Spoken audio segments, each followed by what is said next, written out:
Bonjour, on se retrouve pour la présentation d'un mini-album que j'ai fait avec les restes de la collection Cozy Forest de Scrap Influence. Je vous avais dit que j'avais fait une structure qui en fait, pendant que je faisais le tuto de la structure, ça avait coupé, je m'en étais pas rendu compte. Je l'avais mise de côté et du coup j'en ai profité pour faire un album à l'intérieur.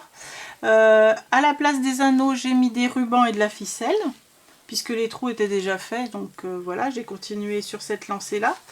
Et du coup j'en ai fait à l'intérieur un mini album comme ceci, avec une structure en U. Alors ça donne ceci. Ici c'est une découpe de la collection. Là j'ai fait un papier un peu plus court pour donner un peu de dynamisme, on va dire. Ici ce sont des petites fleurs Prima que j'avais trouvées chez Nose. Mais on peut mettre autre chose que les fleurs Prima de chez Nose, hein. Là c'est parce que c'est ce que j'avais. Une petite cartonnette pour pouvoir mettre une photo, parce que sinon ici c'était pas assez large. Voilà. Sous toutes mes petites découpes, hop, comme ceci, on peut glisser les photos, comme ça il n'y a pas de souci. Et puis du coup on profite des deux côtés du papier, ce qui n'est pas désagréable. Ça c'est également une fleur que je trouvais chez Nose. Je l'ai collée et puis après j'ai regretté, mais bon c'était fait, donc je l'ai laissé pour pas abîmer le papier. Ici bien évidemment on peut glisser notre photo derrière.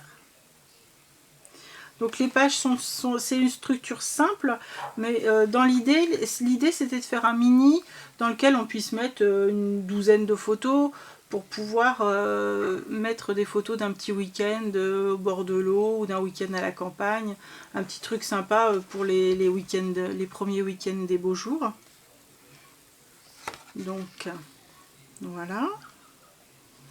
Ici j'ai utilisé à chaque fois les petits die cuts de la collection qui me restaient, et on peut glisser toujours les photos derrière bien évidemment. Hop, un fil de colle. Là j'ai voulu mettre un petit die cut aussi, mais bon, je sais pas, j'aurais pu mettre peut-être des strass, mais je l'aimais bien ce petit die cut, alors j'avais envie de le mettre là, puis il fait la jointure entre les deux photos là.